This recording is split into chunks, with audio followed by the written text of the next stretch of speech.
Everyone, good morning. আশা করছি তোমরা সবাই ভালো আছো। যাই হোক, আজ সকাল সকাল উঠে আগে কাজকর্ম সেরে রান্না বসিয়ে দিয়েছি, কারণ স্কুল আছে। স্কুল থেকে এসে যা যা কাজ থাকে সব তোমাদের সঙ্গে শেয়ার করি। তোমরা জানোই আমার যেগুলো থাকে আমি সেগুলোই করি। ওদিকে ছেলে স্নান করতে গেছে, স্নান করতে করতে আমার ততক্ষণে তরকারি হয়ে যাবে। তো মাছ ভাজা বসিয়ে দিয়েছি, জাস্ট মাছের তরকাটা করবো, করে ওকে খাইয়ে পাঠিয়ে দেবো। টিফিন টিফিন গুছিয়ে আমি দিতে যাব। আবার স্কুল থেকে এসে মোটা করবো আর ওই শাকটা করবো, করলে আমার আজকের মতো রান্না কমপ্লিট হবে। তো চলো।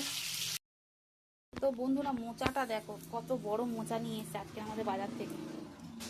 মোচাটা দেখেছো কত বড়, ভীষণ বড় মোচা।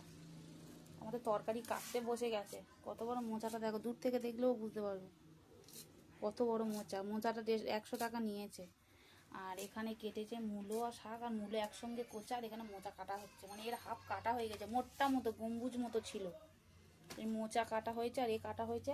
আর ওদিকে মাছ ধুয়ে রেখেছি।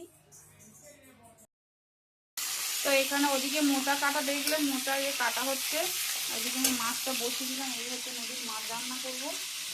আর এখানে হচ্ছে তরকারি করেছে, রুটি খাওয়া হবে বলে সকালে টিফিনে। আর এখানে করেছে রুটি।